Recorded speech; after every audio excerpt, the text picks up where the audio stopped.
여러분, 혹시 이런 생각 해보신 적 있으신가요?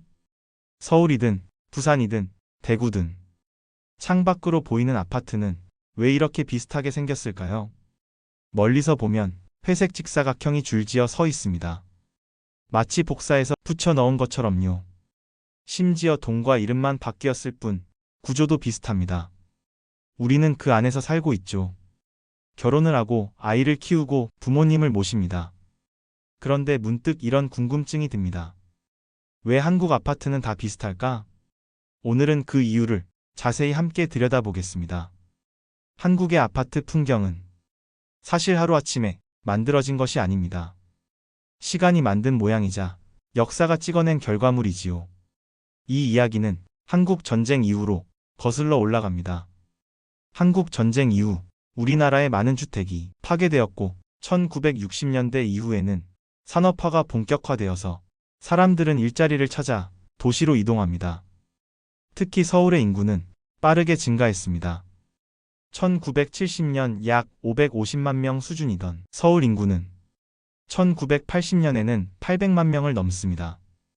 도시는 갑자기 커졌고 그 속도를 기존의 주택 공급이 따라가기 어려웠습니다. 집은 부족했고 빠르게 많이 지어야 했습니다. 이 상황에서 선택된 주거 방식이 공동주택, 즉 아파트였습니다. 땅은 한정되어 있고 사람은 늘어나고 있었기 때문입니다. 가로로 넓히기보다 위로 쌓는 방식이 더 많은 사람을 수용할 수 있었습니다. 마치 책을 바닥에 펼쳐두기보다 책장에 꽂는 것이 공간을 절약하는 것과 비슷하죠. 또한 1970, 80년대에 들어서며 정부는 대규모 택지 개발을 추진합니다. 대표적으로 분당 신도시, 일산 신도시, 평촌 신도시 같은 일기 신도시가 조성됩니다. 이때 수만 세대를 짧은 기간 안에 공급해야 했습니다. 그래서 건설 속도와 비용 관리가 중요했죠. 여기서 등장하는 개념이 표준화입니다. 표준화는 같은 설계를 반복 사용하는 방식입니다. 설계 시간을 줄일 수 있고 자재를 대량으로 구매할 수 있고 공사 과정도 단순해집니다. 공장에서 같은 모양의 제품을 반복 생산하면 속도도 빨라지고 비용도 줄어드는 것과 비슷합니다. 이 과정에서 비슷한 평면과 비슷한 구조가 여러 단지에 적용됩니다. 완전히 동일하다고 말할 수는 없지만 유사한 형태가 확산된 것은 사실입니다. 그리고 한국 아파트를 보면 비슷하게 길쭉한 직사각형 형태가 많습니다. 이것을 흔히 판상형이라고 부릅니다. 이 구조가 많이 채택된 데에는 일조 조건이 영향을 주었습니다. 한국은 겨울이 춥기 때문에 난방이 중요합니다. 햇빛은 무료 난방과 비슷한 역할을 합니다. 남향으로 배치하면 겨울철 일조 시간을 더 확보할 수 있습니다. 또한 건축법에는 일조권과 관련된 규정이 있어 건물 높이와 간격을 일정 기준 이상 확보해야 합니다.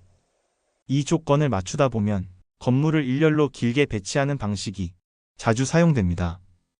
이것이 결과적으로 비슷한 형태의 단지가 많아진 이유 중 하나로 설명됩니다.